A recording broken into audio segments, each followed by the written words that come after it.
স্বাগতম জনালো আৰু এটা নতুন ভিডিঅ'লে আজি আৰু এটা নতুন জব আপডেট লৈ আহিছো যি সকলে অলৰেডি সিৰিয়াসলি পঢ়ি আছে তেওঁলোকে হয়তো জানে এসএসসি সিজিএল নোটিফিকেশনটো ওলাইছে আৰু আপোনালোকৰ কাৰণে ভাল খবৰ চাওকচোন ইমান কেটা নোটিফিকেশন মানে একেলগে ওলাই আছে অসমৰ ষ্টেট লেভেল কেটা বাৰু বাদ দিয়ক ঠিক আছে আমি যদি ভাল জব কেটাৰ কথা কওঁ যেনেকৈ এসএসসি সিজিএল তাৰপিছত এসবিআই পিও একেলগে ওলাই গৈছে চাওক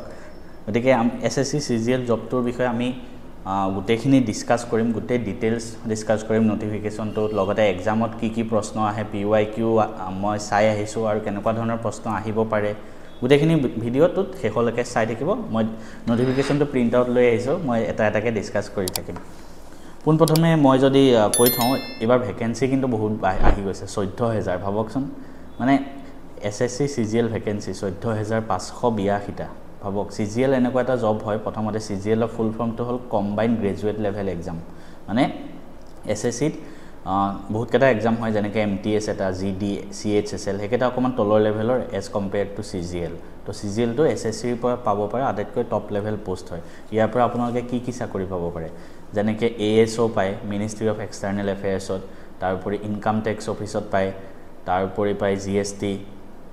তাৰ পিছতে ইনকাম টেক্সটো কলো মই আৰু এনেকুৱা বহুত কেটা জব পোষ্ট আছে মই আপোনালোকক এটা এটাকে বাৰু ডিটেইলছত কৈ যাম মানে গভৰ্নমেন্ট মিনিষ্ট্ৰিত আপুনি অফিচাৰ ৰেংকত সেন্ট্ৰেল গভৰ্নমেন্টৰ জব পাব ঠিক আছে আৰু এসএসসি সিজিএল টো জুনে এডমিনিষ্ট্ৰেটিভ জব কৰিব বিচাৰে এপিএসসি পৰা যিখিনি এসিএস পায় আৰু ইউপিএসসি পৰা যিখিনি আইএস পায় এই দুইখিনিৰ মাজত এসএসসি সিজিএল জবখিনি থাকে ঠিক আছে গতিকে আপুনি অনুমান কৰিব পাৰিব কিমান এটা ভাল জব হয় স্যালাৰিও ভালেখিনি হয় মই আৰম্ভণিতে কৈ দিওঁ যদি জয়েন কৰিয়ে আপুনি স্যালাৰি চাই অলমোস্ট 60 to 70000 ইন হ্যান্ড স্যালাৰি আপুনি জয়েন কৰিয়ে পাই যাব জবৰ কথা কলো 14582 বহুত পোষ্ট হয় বহুত অল ওভাৰ ইন্ডিয়াৰ ভিতৰত চাওক আৰু এসবিআই পিও কালি কৈছিল কিমান 540 টা পোষ্ট মাত্ৰ ইয়াৰে ৰেজিষ্ট্ৰেচন ডেট অলৰেডি চলি আছে 4 জুলাই আগত শেষ হৈ যাব তো জলদি ৰেজিষ্ট্ৰেচন কৰি দিয়ক তাৰ পিছত দুটা এক্সামে হয় ইয়াত প্ৰিলিমছ আৰু মেইনছ টিআৰ 1 এণ্ড টিআৰ 2 বুলি কয় আৰু মই যদি ডেট কেটা কৈ দিওঁ apply online last date 4 July তাৰ পিছত আপোনাৰ যোনটো এক্সাম হ'ব ফাৰ্স্ট মানে প্ৰিলিমছ টিআৰ 1 মানে প্ৰিলিমছটো আপোনাৰ 13 ৰ পৰা 30 আগষ্টৰ ভিতৰত হ'ব 2025 মানে আৰু কিমান দিন আছে দুমাহো নাই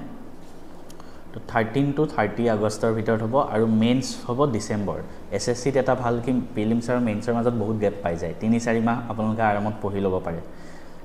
কিন্তু বেংকিংত হেতু নহয় বেংকিংত মেইনছ আৰু প্ৰিলিমছৰ মাজত এক মাহৰ গ্যাপ নাথাকে ভালকে ঠিক আছে তো বাকি মই যদি চাওঁ আপোনাৰ এডুকেশনাল কোৱালিফিকেশন কি লাগে মই অলৰেডি কলো গ্ৰেজুৱেচন হ'ব লাগে ফ্ৰম এনি ষ্ট্ৰীম আপুনি বিএ হওক বিএসসি হওক বিকম হওক আপুনি বিটেক হওক ইঞ্জিনিয়াৰ বা এমবিবিএছ হওক সবেই দিব পাৰে কিন্তু দুটামান স্পেসিফিক পোষ্ট আছে হেকেটাৰ কাৰণে বেলেগ গ্ৰেজুৱেচন লাগে যেনেকৈ এটা পোষ্ট আছে জুনিয়ৰ ষ্টেটিষ্টিকেল অফিচাৰ জেএছও তাৰ কাৰণে আপুনি কি হ'ব লাগে জানেনে 60% মেথছত থাকিব লাগে ক্লাছ 12ত ঠিক আছে ক্লাছ 12ত মেথছত 60% থাকিব লাগে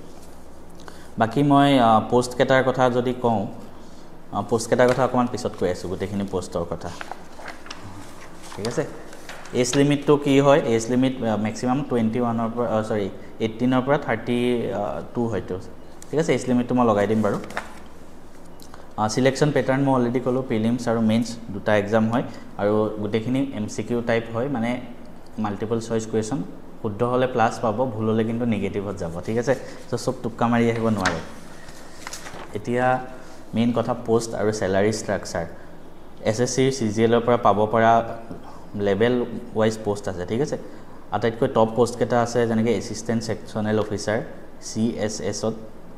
income tax inspector central excise ডিপাৰ্টমেন্টৰ ইনস্পেক্টৰ তাৰ পিছতে এক্সামিনাৰ সিবিআই সাব ইনস্পেক্টৰ একেটা লেভেল 7 একেটা টপ পোষ্ট হয় ঠিক আছে আৰু একেটাৰ গ্ৰছ স্যালাৰি 60000 ৰ ওচৰত হয় তাৰ পিছত লেভেল 6 ৰ জব যদি কয় জেএছও জুনিয়ৰ ষ্টেটিষ্টিকেল অফিচাৰ জনটো তাৰ পিছত ডিভিজনাল একাউন্টেন্ট ঠিক আছে তো একেটাত আপোনাৰ কি হয় স্যালাৰি অকমান কম হয় ইয়াত হেকেটাতকে স্যালাৰি অকমান কম হয় আৰু বাকি কেটা আৰু বহুত পোষ্ট আছে ইয়াতে পোষ্ট আপোনালোকৰ নোটিফিকেশনটো মই শেয়াৰ কৰিছো তাতে পাই যাব পোষ্ট বিলাক পে 6 ৰ পোষ্ট কেটা কলো মই আৰু বহুত আছে এনআইএ এসআই একেটা লেভেল 6 ৰ আৰু এমএচএড এসআই ঠিক আছে এখিনি তাৰপিছত লেভেল 5ৰ জব ঠিক আছে নেক্সট লেভেলৰ জব যোনটো তলৰ তাতকৈ অডিটৰ কেগৰ অডিটৰ যোনটো তাৰপিছত অডিটৰৰ পোষ্ট কেইটা লেভেল 4তো জব আছে postal assistant senior secretariat assistant তেনেকৈ টেক্স এছিষ্টেণ্ট ঠিক আছে এইখিনি হ'ল পোষ্টৰ ডিটেইলছ এতিয়া মই যদি মেইন কথালৈ যাওঁ কাট অফ কিমান যায় প্ৰিভিয়াছ কাট অফ আপুনি চাব প্ৰিলিমছৰ যোৱা বছৰৰ কাট অফ জেনেৰেলৰ কাৰণে হায়েষ্ট পোষ্টৰ কাৰণে 170 আছিলে আউট অফ 200 গতিকে আপুনি ভাবক কাট অফ বহুত যায় তো 200ৰ ভিতৰত 180 টাৰ্গেট কৰক আপোনালোকে কৰিবলৈ 180 ঠিক আছে আৰু গোটেই এক্সামিনেশ্যনৰ যদি ষ্ট্ৰাকচাৰটোৰ কথা মই কৈ দিওঁ কেনেকুৱা ধৰণৰ এক্সাম হয় ফাৰ্ষ্টটো টিয়াৰ 1 প্ৰিলিমছ এক্সামটো হ'ব যোনটো আগষ্টত আছে তাত আপোনাৰ কি আহে জানেনে এটা জেনেৰেল ইণ্টেলিজেন্স এণ্ড ৰিজনিং মানে ৰিজনিং পাৰ্টটো এটা আহে জেনেৰেল এৱাৰনেছ মানে ইয়াত জিকে সব আহিব এটা আছে কোৱান্টিটিভ এপ্টিটিউড মেথছৰ আৰু এটা আছে ইংলিছ কম্প্ৰিহেনশ্যন তো সবৰ পৰা 25টা কুৱেশ্যন মানে 4টা ছাবজেক্ট মেথছ ইংলিছ ৰিজনিং আৰু কাৰেণ্ট এফেয়াৰ্ছ নহয় জিকেও আছে সব মিলাই 100টা প্ৰশ্ন আৰু এটাত 2 নম্বৰকৈ থাকিব তাৰ মানে 200 নম্বৰ 100টা প্ৰশ্ন 200 নম্বৰ আৰু গোটেইখিনিত আপুনি সময় মাত্ৰ 60 মিনিট সময় পাব 60 মিনিটত 100 কুৱেশ্যন ঠিক আছে সব টুক্কা মাৰি আহিব নোৱাৰে কিন্তু ভুল হ'লে 0.5 নিগেটিভ তাৰপিছত টিয়াৰ 2 এক্সাম হ'ব যোনটো মেইনছত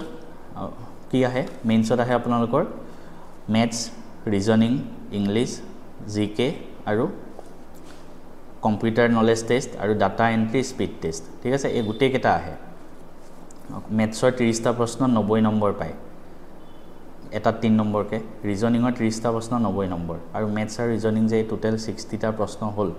60টা প্ৰশ্নত 180 নম্বৰ থাকে তাৰ পৰা আপুনি সেই দুখিনি পাৰ্ট কৰিবলৈ 1 ঘণ্টা সময় পাব তাৰপিছত ইংলিছ আৰু জিকে ইংলিছৰ 45টা কুৱেশ্যন আহে 135 মাৰ্কছ মানে এটাত 3কৈ আৰু জিকেও 25টা কুৱেশ্যন 75 মাৰ্কছ এটাত 3কৈ আৰু এই দুইটা পাৰ্ট কৰিবলৈ 1 ঘণ্টা সময় পাব 2 ঘণ্টা সময় হৈ গ'ল তাৰপিছত নেক্সট আৰু 15 মিনিট এটা হ'ব কম্পিউটাৰ নলেজ টেষ্ট 20টা কুৱেশ্যন 60 নম্বৰৰ আৰু এটা ডাটা এণ্ট্ৰি স্পীড টেষ্ট মানে টাইপিঙৰ টেষ্ট সেইটো 15 মিনিট সময় থাকে দুইটাত